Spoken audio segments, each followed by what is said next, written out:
looks like you've made it to the end of the units, where we get to lesson 4, which is the self-evaluation and artist statement.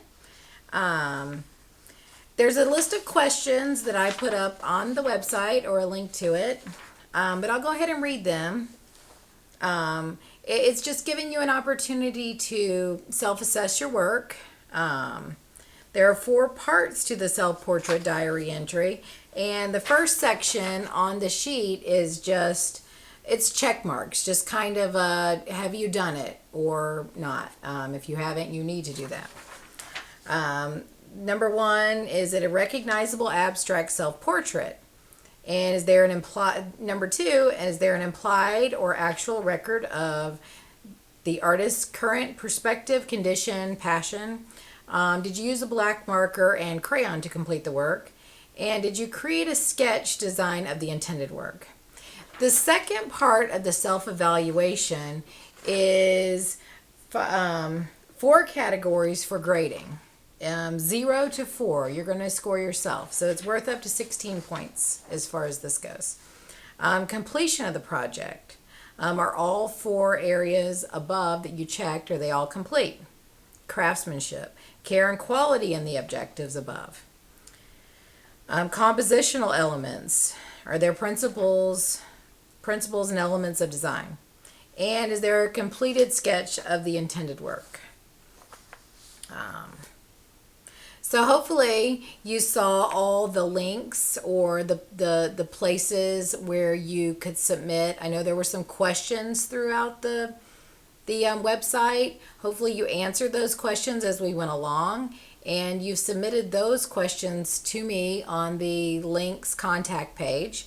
There's also, I'll need you to go ahead and submit the self-evaluation, your artist statement, as well as your production piece and sketch.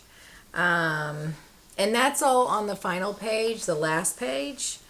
So I hope you've enjoyed doing this lesson, completing this lesson, participating in this lesson, and that you found it interesting and even helpful.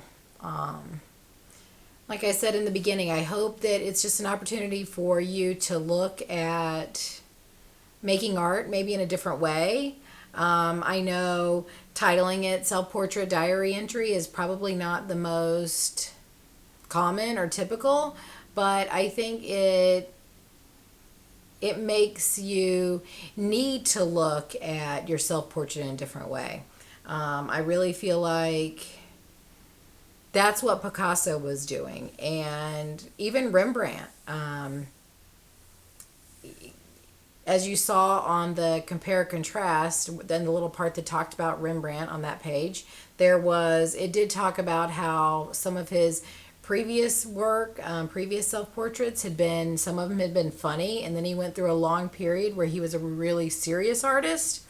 And then the self-portraits that he was completing near the end of his life took on just it was almost like he painted the way he felt. Painted himself as a painter, but the blurry hands, and the circles, it's like so many questions left open, and when you can question work, that's a good thing. So I look forward to seeing the pieces that you've completed and reading what you wrote about those pieces. So again, I hope you've enjoyed this lesson. I hope you enjoyed the website, and have a great day.